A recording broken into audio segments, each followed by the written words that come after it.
Sunday all of you. Good morning everyone, welcome back to my channel. তো এখন ঘড়িতে 10:30 বাজে। তো আমি অলিরানিকে ড্রয়িংয়ে পৌঁছে দিয়ে একটু মাছ নিয়ে বাজার থেকে বাড়ি ঢুকলাম। আজকে মিস্টার দাস মর্নিংয়ে গেছে ডিউটিতে, আরও প্রচণ্ড ব্যস্ত, বাজার করারও সময় নেই। তো অলিরানিকে দিয়ে ফেরার পথে মাছ নয়, একটু মাছের ডিম এনেছি, আর এনেছি হচ্ছে মুড়ো। মার ইদানিং মুখের টেস্ট একদমই নষ্ট হয়ে গেছে, কিছুই খেতে চাইছে না। লঙ্কা ছাড়া রান্না করছি, সেটাও বলছে ঝাল, মানে জোর জবরদস্তি করেই খাওয়ানো হচ্ছে। তো ভাবলাম যে একটু মাছের ডিমের বড়া করব। তো তার জন্যই মাছের ডিমের মধ্যে আদা, পেঁয়াজ, কাঁচা লঙ্কা, রসুন সমস্ত কুচি, টমেটো সমস্ত কুচি দিয়ে একটু বেসন দিয়ে মাছের ডিমগুলোকে ভালো করে চটকিয়ে মেখে কড়াইটাকে ভালো করে গরম করে নিয়ে ব্যাস টপ তেলের মধ্যে ভাজছি। দুটো মাকে দিয়ে এলাম শুকনো মুখে খাওয়ার জন্য, বলছে ভালো লাগছে। তো দেখা যাক ভাতের সাথে দেব তখন আবার খায় কিনা, মানে এই ভালো লাগছে আবার কিছুক্ষণের মধ্যেই বলছে ভালো লাগছে না, এরকম একটা ব্যাপার। তো যাই হোক, এদিকে মাছের ডিমের বড়া হচ্ছে, আর একটু ডিম আমি সাইডে রেখেছি, ওটা ওই মুড়ো দিয়ে ঝোল করব। তো তার সাথেই আর কি কয়েকটা ডিমও দিয়ে দেবো। অলিরানি আবার মুড়ো খেতে পছন্দ করে না, মুড়োর ঝোলটা। তো ওর জন্য আর কি মাছের ডিম কয়েকটা দিয়ে দেবো ঝোলের মধ্যে, ওটা ওর হয়ে যাবে। আর করব হচ্ছে অনুষ্ঠান বাড়ির মতন আর কি মুগের ডাল মাছের মুড়ো দিয়ে। আমার বোন ওর যখন স্বাদ হয়েছিল না, সেই সময় আমি ওই অনুষ্ঠান বাড়িতে কী করে ওই কী বলে, মাঝে মাঝে না কথা বলতে বলতে এত তোতলানোর লেভেলটা বেড়ে যায় আমার, জাস্ট ইরিটেড লাগে জিনিসটা। যেটা বলছিলাম, তো এত যে সুন্দর স্বাদ হয় না মাছের মুড়ো দিয়ে যে ডালটা করে অনুষ্ঠান বাড়িতে, সেই ডালটা আমি কেন এত স্বাদের হয় আমি তখন দাঁড়িয়ে থেকে পুরো রেসিপিটা দেখেছিলাম। সব মশলার তো নাম বলে না, কিন্তু যে কটা আমি বুঝেছিলাম সেই সব রকমের মশলা দিয়েই করব। কিন্তু আপনাদেরকে দেখাবো কী করে, সেই সময় ফোনের চার্জ চলে গেছিলো আর ফোনটাকে দিয়ে দিয়েছিলাম চার্জে। মিস্টার দাসও বাড়ি ছিল না, আর আমার পুরনো ফোনটার ক্যামেরাটা ডিস্টার্ব করছে, তো সেই কারণে করতে পারিনি ভিডিও। কিন্তু ডালটা রান্না করেছিলাম, নেক্সটবার অবশ্যই আমি দেখাবো। আর এই মাছের ডিমের বড়াগুলো খেতে না আমারও খুব ভালো লাগে।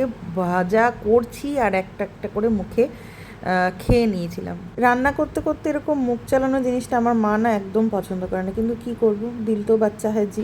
ওকে, তো আমি পুরো রেডি হয়ে গেছি একদম।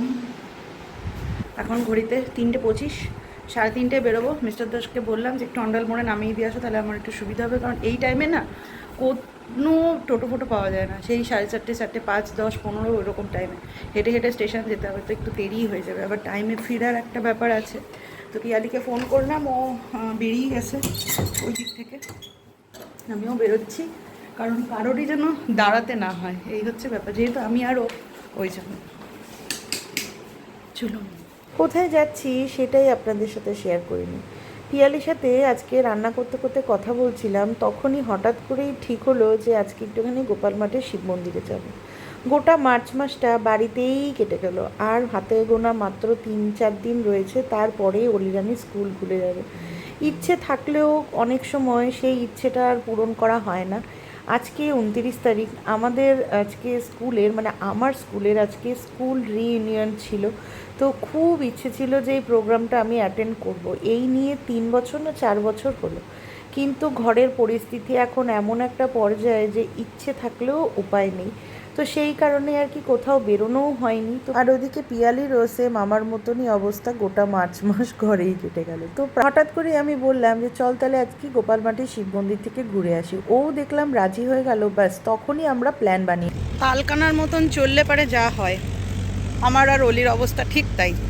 গোপাল মাঠের শিব মন্দিরে যাব, বাসওয়ালাকে বলবো যে গোপাল মাঠের শিব মন্দিরের ওখানে নামাতে, আমরা ওঠা না বলে গোপাল মাঠ বলেছে, আমাদেরকে গোপাল মাঠ নামিয়ে দিয়ে চলে গেছে। এখন 5 মিনিটের রাস্তা হেঁটে হেঁটে আমরা যাচ্ছি, বল। হ্যাঁ,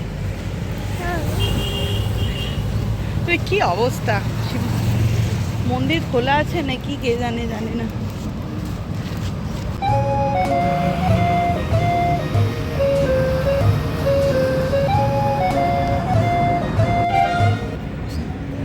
যা ভেবেছি মন্দির বন্ধ, তো এখন এখানে দাঁড়িয়ে থাকি। ওদিকে পিয়ালি বাসে উঠেছে, ও আসছে।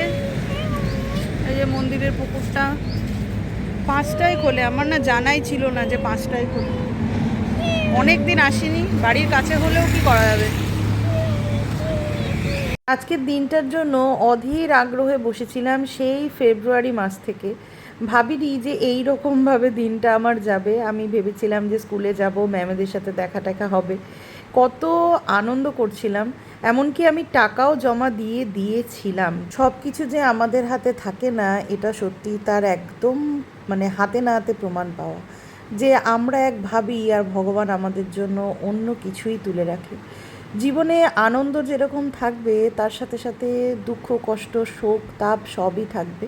তো সবটাই মেনে নিতে হবে, এটাই ভবিতব্য আমাদের জীবনে। যতই আমরা মডার্ন হয়ে যাই না কেন, যতই টেকনোলজি আমাদের এগিয়ে নিয়ে যাক না কেন, কিন্তু কিছু জিনিস একই থাকে। যতই আমরা পাল্টানোর চেষ্টা করি না কেন, সেগুলো পাল্টায় না, আর পাল্টানো যায়ও না। আমরা মানুষ, মাঝে মাঝে আমরা ভুলেই যাই যে সৃষ্টিকর্তা আমাদের জন্য অন্য কিছুই প্ল্যানিং করে রাখে, যে প্ল্যানিংটা আগে থেকে করা যায় না, যেটা হুট করেই হয়, আবার হুট করেই সেটা ক্যান্সেল হয়ে যায়। এই যেরকম আজকে আমার এই যে শিব মন্দিরে আসা, এই যে ঘোরাটা পিয়ালির সাথে, সেটাই হট করে আমরা প্ল্যান করলাম আর হট করে চলে এলাম।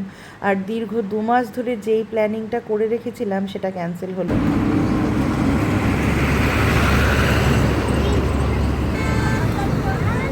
হ্যাঁ হ্যাঁ হ্যাঁ হ্যাঁ যা যা শ্যাম্পু লো, শ্যাম্পু করবে বলে শোন না, তারপর বলছে মা খুব জলটা ঠান্ডা, আমি না শ্যাম্পু করলে করতে হবে না, ঝাড়।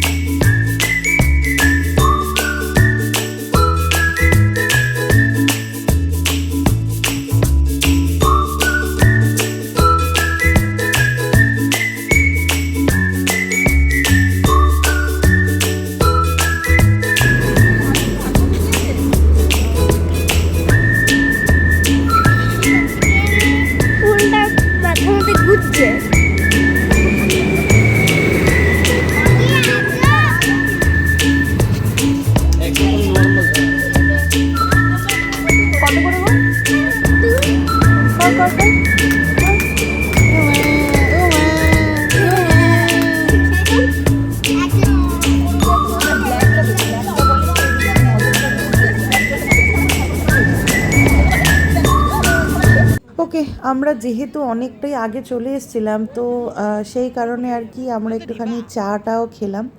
আর আমাদের মতন এরকম অনেকেই যারা জানেন না, তারা এসে এরকম বাইরে, মন্দিরের বাইরে বসে আছে। মন্দির খুলবে আর 5 থেকে 10 মিনিটের মধ্যেই মন্দির খুলবে। তো এখানে ওই মহাদেবের তিলক এঁকে দিচ্ছিল কপালে, সেই দেখে আমাদের বাচ্চাগুলোরও খুব মন মানে ইচ্ছে হয়েছে আর কি। তো ঠিক আছে, চল পর আর কি।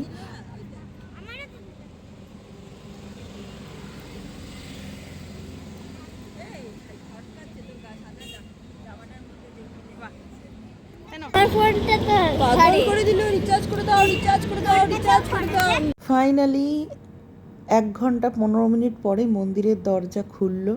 তো আমরা এই প্রবেশ করলাম। আর এই দিকে না আগে এই পুকুরটা খোলা ছিল, এইবারে এসে দেখছি বন্ধ হয়ে গেছে।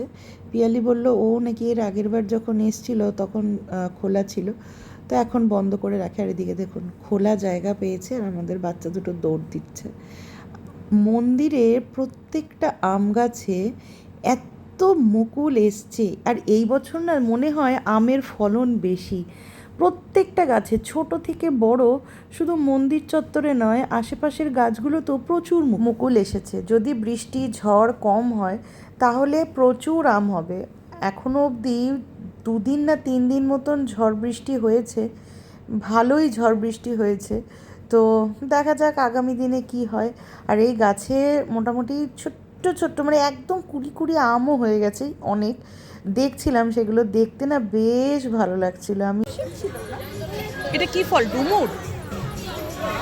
No idea. ডুমুর গাছ। হ্যালো হ্যালো গাইস, আমি রোগা হয়েছি বল। ও আমি তো অলরেডি রোগা। তুই তো চিমসা হিরুম করছে, হিরুম হিরুম হিরুম করছে, আর আমি অটোমেটিক এরকম। আমার বৌদি বলবে, বৌদি তো হাত 3.5 বার হয়ে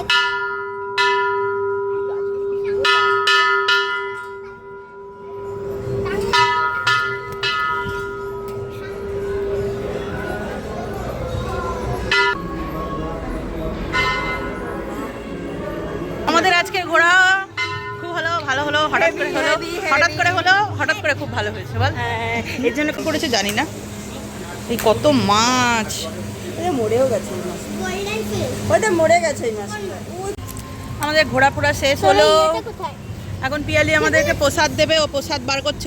ওই পুজো দিল, আমি পুজো দিলাম না। আমি দেখি এক ও হচ্ছে সোমবার- নাস্তিক, তাই পুজো দেয় না, শুধু প্রণাম করে ঠাকুর আমায় এই দিও ওই দিও সেই দিও, কিন্তু পুজো দিল না। ব্যাস। ঠাকুরকে মিষ্টি খাওয়ালো আমি একটা না। সোমবার দেখে আসবো, হ্যাঁ, কারণ আমি ভাত টাত খেয়ে ফেলেছি আজকে, সেই জন্যই আর কি মেন কারণ। না, তাছাড়া আর ওটা না, কিছু না, সবাই মন থেকে চাইলো না আর কি। তো একটা সোমবার দেখে আসবো, এসে বেশ, আমি তো সোমবার করি, সেই জন্যই আর কি। জয় শিব শম্ভু।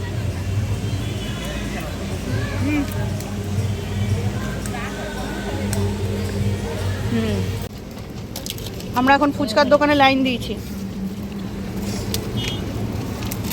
যে ওটা ব্যাগে ঢোকাতো, না তুমি দাও। খাবি কি করে? হ্যাঁ সত্যি, ওটা দিয়ে দেন মাকে, পড়ে যাবে ওটা, নয়তো ফুচকা পড়ে যাবে দুটোর মধ্যে একটা। ঝাল কেমন দেবো? মিডিয়াম দেবে। এই ঝাল খাস তো? আমারটা একটু ঝাল। ফুচকা খেলাম, এখন পেস্তা আইসক্রিম খাচ্ছি।